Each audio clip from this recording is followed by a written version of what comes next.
Screen visible है बच्चा? Yes ma'am. Pinter को बोलो ज्वाइन करे। Okay ma'am. मैसेज कर दो उसको।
आरक्षित बताओ जल्दी से, नहीं तो फिर हम करते हैं।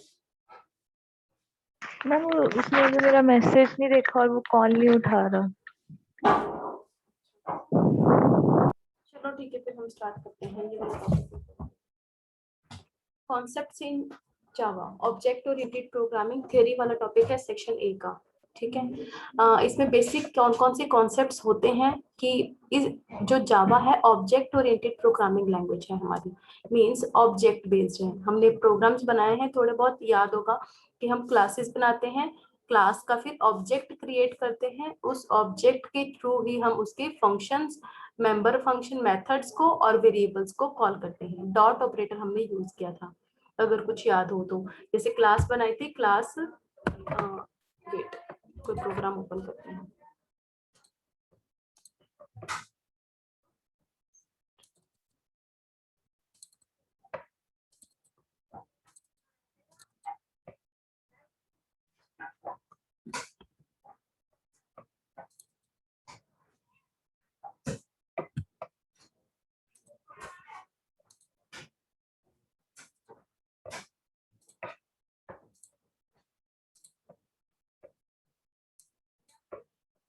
ये प्रोग्राम है, नोटपैड विजिबल है बच्ची?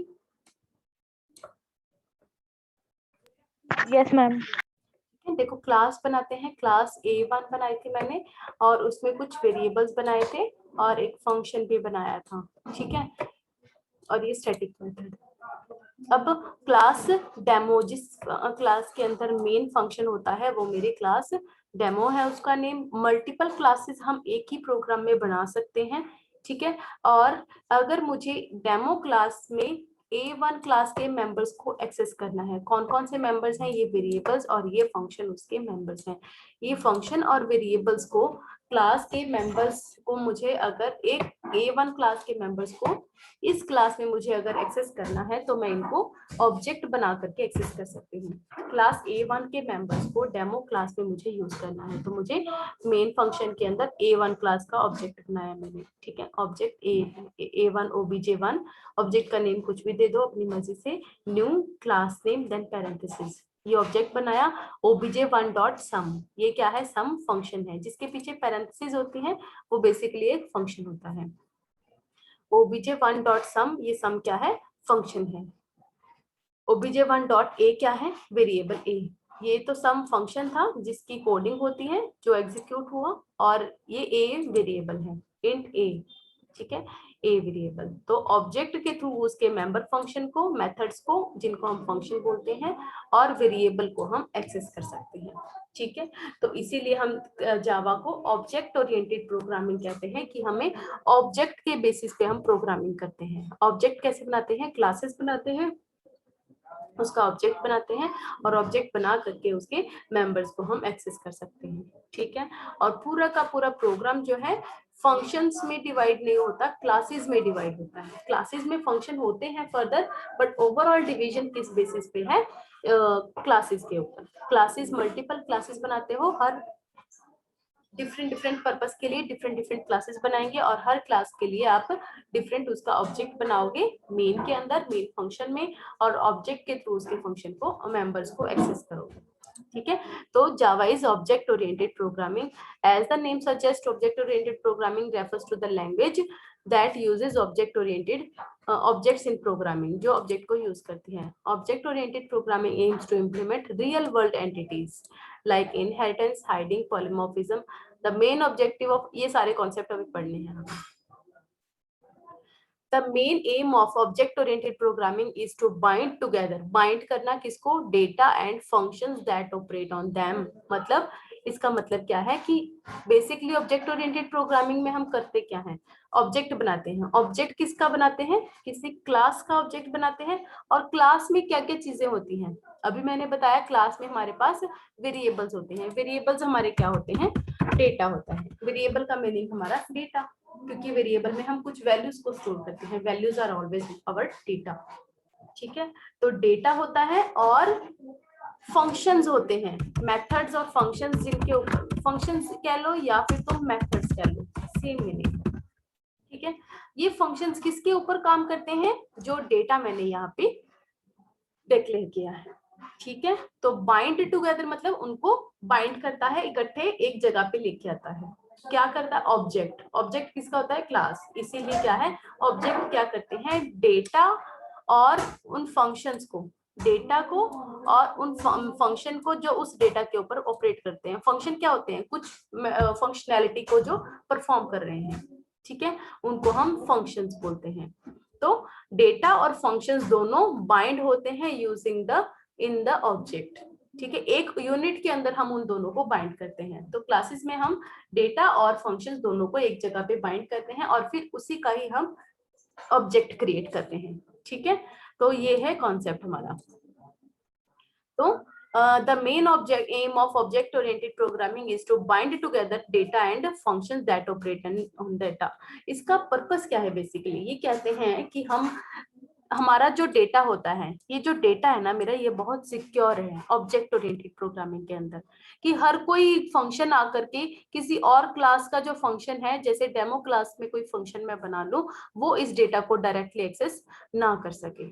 तो इसीलिए मैंने क्या किया, मैंने कुछ डेटा, जो मेरा डेटा है उसके लिए वेरिएबल बनाए, और कुछ फंक्शंस उसी क्लास में बना करके उनको बाइंड कर दिया, जो इस डेटा के ऊपर काम करेंगे, ठीक है। और अगर किसी और फंक्शन को, फॉर एग्जांपल इस डेमो क्लास में किसी और किसी अनदर फंक्शन को, मतलब ये तो उसका अपने है ना फंक्शन, ये तो इसके ऊपर ऑपरेट कर सकते हैं, बट जो किसी और क्लास के फंक्शन हैं जो उसके रिलेशन में नहीं है, किसी और क्लास के जो फंक्शन है, अगर उनको इस डेटा को एक्सेस करना है तो वो डायरेक्टली एक्सेस नहीं करेंगे। किसके थ्रू करेंगे, इन फंक्शंस के थ्रू। तो जैसे कि मुझे सम कैलकुलेट करना था, मैंने डायरेक्टली ए बी का सम मेन में नहीं कैलकुलेट किया, मैंने क्या किया, सम फंक्शन उसी क्लास में बनाया और उस सम फंक्शन को कॉल किया मेन के अंदर, ठीक है। तो ये सम फंक्शन ने उन दोनों को ऐड कर दिया, ना कि मैंने यहाँ पे a प्लस बी यहाँ पे परफॉर्म किया उस डेटा के ऊपर।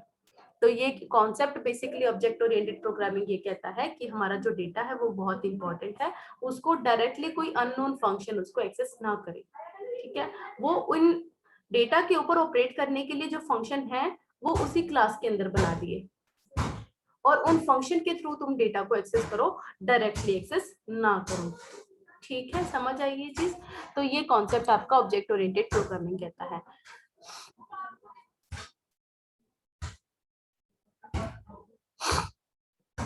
The main aim of object-oriented programming is to bind together the data and functions that operate on them so that no other part of the code मतलब programme का कोई और कंपोनेंट जैसे मेन फंक्शन है या कोई और फंक्शन है, can access this data except that function, उस फंक्शन के अलावा जो उसके अपने फंक्शन है उनके अलावा कोई और उनको एक्सेस डायरेक्टली ना कर सके। तो ये हमारा कॉन्सेप्ट है ऑब्जेक्ट ओरिएंटेड प्रोग्रामिंग का, जिसमें हम डेटा और मेंबर फंक्शन को बाइंड करते हैं। ठीक है, तो ये और भी डिफरेंट डिफरेंट कॉन्सेप्ट्स हैं। ऑब्जेक्ट और क्लास हमें पता ही है, क्लास वाला कॉन्सेप्ट इन्होंने एक्सप्लेन किया क्या? क्लास है यहाँ पे, अब क्लास के ऊपर आते हैं ऑब्जेक्ट के बाद में। जब भी ऑब्जेक्ट एक्सप्लेन करना है तो ऑब्जेक्ट बनाते कैसे हैं ये चीज का सिंटैक्स आपने साथ में दे देना है। ठीक है, तो सबसे पहले हम क्लास के ऊपर जाते हैं। क्लास उसका फर्स्ट कॉन्सेप्ट है।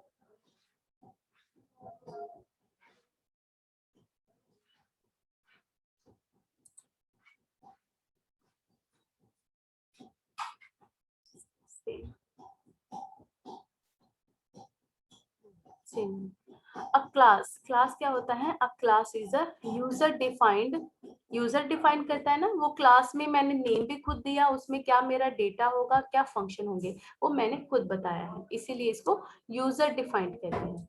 ब्लूप्रिंट मतलब स्ट्रक्चर। ब्लूप्रिंट हम किसी चीज का कैसे तैयार करते हैं, मुझे कोई घर बनाना है तो उसका ब्लूप्रिंट तैयार करते हैं। ठीक है, मुझे कुछ भी मेरे दिमाग में आता है उसका ब्लूप्रिंट मतलब उसका एक फॉर्मेट मैंने बना दिया। तो क्लास क्या है? एक ब्लूप्रिंट है, मतलब एक फॉर्मेट है कि मेरे ऑब्जेक्ट में क्या क्या चीजें होंगी। क्लास से हम ऑब्जेक्ट बनाते हैं तो उस ऑब्जेक्ट में वही चीजें होंगी जो क्लास में होंगी। ठीक है, class is a user defined blueprint और प्रोटोटाइप सेम मीनिंग होता है, from which objects are created, जिससे ऑब्जेक्ट क्रिएट होते हैं। तो क्लास में जो जो मेरे फंक्शन होंगे ऑब्जेक्ट के थ्रू हम उन्हीं फंक्शन को कॉल कर सकते हैं, और क्लास में जो जो मेरे डेटा वेरिएबल्स होंगे, जो जो डेटा होगा मेरा, वही डेटा को मैं उस क्लास के ऑब्जेक्ट के थ्रू एक्सेस कर सकते हैं। तो पर्पस तो मेरा ऑब्जेक्ट है, बट क्लास उसके लिए फॉर्मेट और ब्लूप्रिंट टेम्पलेट का काम करती है। ठीक है ना, टेम्पलेट से हमें पता लगता है ना इसमें क्या क्या चीजें हैं। तो ओवरऑल स्ट्रक्चर हमें क्लास प्रोवाइड करती है, बट वर्किंग किसकी है? ऑब्जेक्ट की होती है। काम ऑब्जेक्ट करता है, क्लास तो एक स्टैटिकली उसको फॉर्मेट दे देती है, जिसमें हम बता देते हैं कि ये डेटा, ये फंक्शन इस तरह से काम करेंगे इस डेटा के ऊपर, बट वर्किंग कौन करता है? ऑब्जेक्ट करते हैं। ठीक है, from which objects are created, it represents the set of properties और मेथड्स। क्या क्या होती हैं क्लास में? मेथड्स को ही प्रॉपर्टीज बोलते हैं, that are common to all objects of one type. क्योंकि एक ही क्लास के हम मल्टीपल ऑब्जेक्ट्स बनाते हैं, तो मैंने एक क्लास के, अगर जैसे मैंने पिछले प्रोग्राम में देखो इसमें A1 क्लास बनाई है। नोटपैड विजिबल है ना बच्चे साथ में? Yes ma'am. ठीक है, तो अगर मैं कह रही हूँ मैंने क्लास A1 बनाई है, इसमें मेरे पास ये वाला डेटा है और ये वाले फंक्शन है। एक सिंपल सी बनाते हैं प्रोग्राम।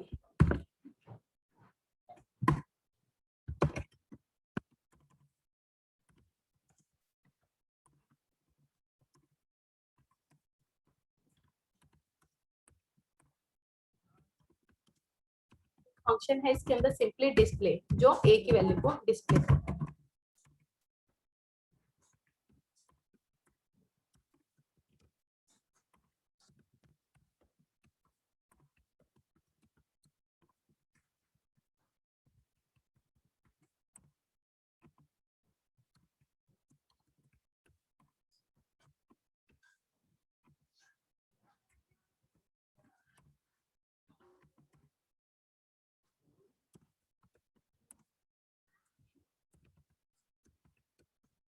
मेन फंक्शन वाली क्लास, उसका मैंने नेम ही मेन क्लास लिख दिया। जिसके अंदर मेन फंक्शन होगा वो एक डिफरेंट क्लास होती है।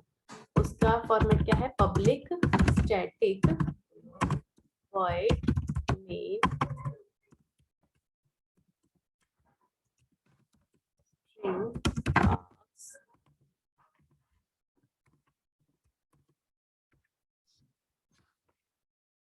इसमें के अंदर हम क्या करेंगे, ए क्लास का ऑब्जेक्ट बनाएंगे। ठीक है, ओबी मैंने कुछ भी नेम दे दिया, is equals to new of A ob dot, कौन सा है फंक्शन का नाम, डिस्प्ले, कंट्रोल एस,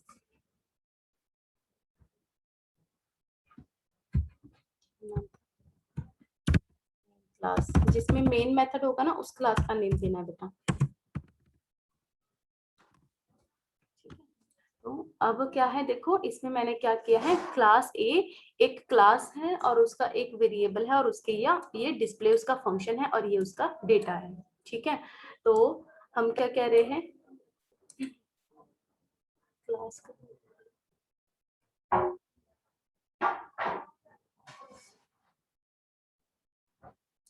अब मैंने क्या किया है कि ये क्लास बनाई है और इसमें जो जो डेटा और जो जो फंक्शन होंगे वही इस ऑब्जेक्ट ओबी में होंगे। ठीक है, ओबी ऑब्जेक्ट में अगर मुझे डिस्प्ले फंक्शन को ही मैंने क्यों कॉल किया, क्योंकि ये ए क्लास का है, तो उसके थ्रू सिर्फ उसी के फंक्शन को कॉल किया जा सकता है। ऑब्जेक्ट जिस क्लास का है उसी के ही फंक्शन उतने ही होंगे ऑब्जेक्ट में भी जो उस क्लास में है। और क्लास ए का मैंने एक ऑब्जेक्ट ओबी बनाया है, ओबी वन भी बना सकती हूँ मैं, मल्टीपल ऑब्जेक्ट हम बना सकते हैं। Is equals to new of A class का एक और ऑब्जेक्ट बना दिया, उसके थ्रू मैंने ob dot display different function, दोबारा उस फंक्शन को कॉल कर लिया। इस तरह से हम ए क्लास के कितने मर्जी OB, OB one, OB two, OB three, any number of object हम क्रिएट कर सकते हैं। ठीक है, तो बट जितने भी ऑब्जेक्ट तुम बनाओगे सब में कौन कौन सा डेटा होगा, ए वेरिएबल ही होगा, और सब में फंक्शन कौन सा होगा, डिस्प्ले ही होगा। ठीक है, बट हम ये पॉसिबल है कि ए वेरिएबल तो हो बट उसकी वैल्यू हर ऑब्जेक्ट के लिए डिफरेंट डिफरेंट होगी। जितने ऑब्जेक्ट बनाओगे हर ऑब्जेक्ट के लिए तुम उसकी डिफरेंट वैल्यू को यूज कर सकते हो, मतलब कॉपी बन जाएगी उसी चीज की but with different different values, but होगा वही ए ही वेरिएबल और डिस्प्ले फंक्शन। तो कितने मर्जी सारे के सारे ऑब्जेक्ट्स जो कॉमन होंगे उनकी एक क्लास बनती है और क्लास एक ब्लूप्रिंट का काम करेगी उस ऑब्जेक्ट के लिए। क्लास डिक्लेरेशन में हमारे पास क्या आता है, मॉडिफायर। सबसे पहले हम बताते हैं कि वो पब्लिक है या डिफॉल्ट, हम बताते हैं कि वो मतलब डिफॉल्ट मतलब उसका एक्सेस अपने आप ही सिर्फ पैकेजेस के अंदर होता है, जब हमने कुछ भी नाम नहीं दिया उस क्लास के आगे, अदरवाइज हम पब्लिक दे सकते हैं इसके आगे। ठीक है, पब्लिक क्लास बनाने का मतलब है कि उस क्लास को इस क्लास के जो फंक्शन है इस प्रोग्राम से बाहर भी उनको यूज किया जा सकता है। ठीक है, बट अगर पब्लिक नहीं है तो इसके फंक्शन को सिर्फ यही इसी प्रोग्राम में यूज किया जा सकता है। तो मॉडिफायर हम उसके आगे यूज कर सकते हैं।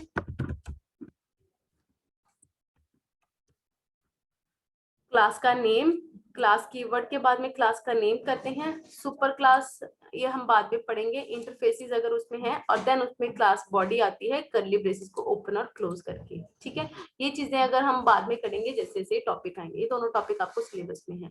ठीक है, मॉडिफायर क्लास का, फिर क्लास का नेम और क्लास की बॉडी कर्ली ब्रेसेस के अंदर, ये क्लास का स्ट्रक्चर होता है। Next object, object it is a basic unit of object oriented program, represents the real life entity, क्योंकि ये बिल्कुल नॉर्मली हमारे ह्यूमन बींग्स के अंदर जो प्रॉपर्टीज होती हैं उसी के साथ रियल वर्ल्ड के साथ मैच करता है। जैसे हम ह्यूमन बींग्स की भी कुछ प्रॉपर्टीज होती हैं और कुछ फंक्शंस होते हैं, कि हर ह्यूमन बींग्स की क्या प्रॉपर्टी हो सकती है कि मैंने एक क्लास बना ली पर्सन। ठीक है, एक क्लास मैंने बना ली है पर्सन नाम की। अगर नॉर्मली तुम रियल लाइफ में देखोगे तो ये बिल्कुल सिमिलर सा है जो नॉर्मली हमारे साथ होता है। हर ह्यूमन बींग्स के अंदर क्या क्या डेटा हो सकता है, इंट, उसकी हाइट हो सकती है, वेट हो सकता है, ठीक है, आई कलर हो सकता है, कलर का कुछ कोड दे दिया मैंने। ठीक है, मैं अब हम इसके डेटा टाइप के ऊपर नहीं जा रहे क्योंकि उसकी डिटेल बताना मुश्किल हो जाएगा और भी ठीक है। हाइट हो सकती है, उसकी प्रॉपर्टीज में डेटा क्या क्या चीजें हो सकती हैं।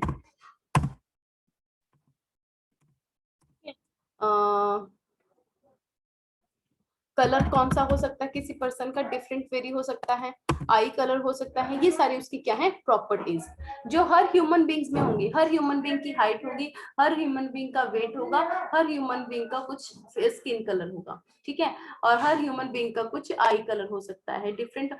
ये चीजें क्या है उसकी डेटा है बेसिकली हर ह्यूमन बींग के बारे में कि उसकी जो है सब ह्यूमन बींग्स में बट वेरी करेगी। किसी की हाइट अलग हो सकती है, किसी का वेट अलग हो सकता है, किसी का कलर अलग हो सकता है, ठीक है। और फंक्शंस क्या परफॉर्म कर सकते हैं, ये सारे क्या है हमारे डेटा है अभी तक। और मेथड्स क्या हो सकते हैं, ये मेरा डेटा है। और मेथड्स क्या क्या चीजें हो सकती हैं, क्या क्या फंक्शन है ह्यूमन बींग परफॉर्म कर सकता है। रीडिंग पढ़ सकते हैं हम, ये फंक्शन ही है हमारा, है ना, रीडिंग कर सकते हैं। लिसनिंग, डांसिंग, ये हमारी मेथड्स हैं, कुछ फंक्शन जो नॉर्मल ह्यूमन बीइंग परफॉर्म कर सकता है, ठीक है। सिंगिंग, स्पीकिंग, कुछ भी जो काम वो कर सकता है वो उसकी फंक्शंस हैं। क्लियर है बेटा। तो नॉर्मली अगर तुम देखोगे हर ह्यूमन बींग्स की कुछ डेटा होता है जो उसकी प्रॉपर्टीज होती हैं, कुछ उसका बिहेवियर होता है, कुछ फंक्शंस और कुछ मेथड्स जिनको वो परफॉर्म कर सकता है। क्या क्या चीजें वो परफॉर्म कर सकता है, सबके पास ही होगी। पर्सन क्लास होगी, और अगर मुझे देखना है कि मैं इस क्लास का ऑब्जेक्ट बनाती हूँ, पर्सन टीना एक उसका ऑब्जेक्ट बन गया, ठीक है। भूपेंद्र और तीन डिफरेंट ऑब्जेक्ट। ओवरऑल कैटेगरी क्या है पर्सन, बट उनके डिफरेंट डिफरेंट ऑब्जेक्ट क्या है, डिफरेंट डिफरेंट इंडिविजुअल पर्सन, जिनकी सबकी कुछ हाइट होगी, कुछ वेट होगा, कुछ कलर होगा, और कुछ फंक्शंस होंगे जो वो परफॉर्म कर सकते हैं। रीडिंग, लिसनिंग, डांसिंग, सिंगिंग सबके पास होंगे। क्लियर है ये चीज। इस तरह से अब इसका मतलब क्या है, ओवरऑल सबके पास ये चीजें हैं, बट इना की हाइट डिफरेंट हो सकती है, भूपेंद्र की डिफरेंट हो सकती है, देवकी की डिफरेंट, वेट इन तीनों का डिफरेंट हो सकता है, स्किन कलर इन तीनों का डिफरेंट हो सकता है।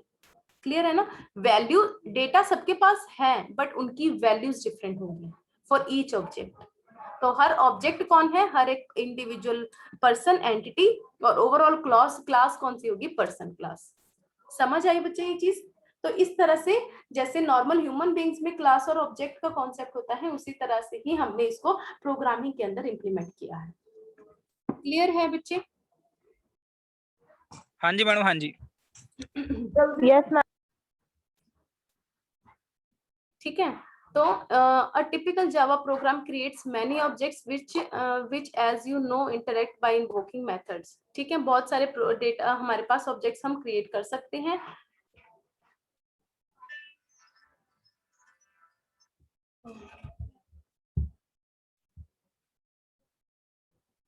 It is represented by attributes of an object. It also reflects the properties of object। ठीक है, ये सारी चीजें उसी चीज को एक्सप्लेन कर रही हैं। उसकी स्टेट मतलब उसका डेटा क्या होगा, ठीक है। डेटा के लिए स्टेट यूज किए हैं। बिहेवियर मतलब कौन कौन से फंक्शंस, मेथड्स देखो फंक्शंस कौन कौन से वो परफॉर्म कर सकता है, ठीक है। Identity, it gives a unique name to the object enables, जैसे मैंने बताया ना, इना भूपेंद्र देव के हर एक को एक डिफरेंट यूनिक नेम दिया गया है। क्लियर है, ये चीज हमारा ऑब्जेक्ट के अंदर आ गया है। देन मेथड क्या होते हैं हमें पता ही है, वो जो हमने अभी करे हैं कि क्लास के जितने भी मेथड्स होते हैं, ठीक है। मेथड के एक्स स्पेसिफायर इतनी डिटेल में नहीं जाना है आपने, ठीक है। बच्चे ठीक है, अभी हम नेक्स्ट क्लास बाद में लेंगे, ठीक है। अभी थोड़ा कितना टाइम हो गया, वैसे 20 मिनट हो गए ना। इस टॉपिक को आगे कंटिन्यू करेंगे कल से। बाकी ठीक है, मैंने बोला था आपको 20 मिनट ही पढ़ाऊंगी।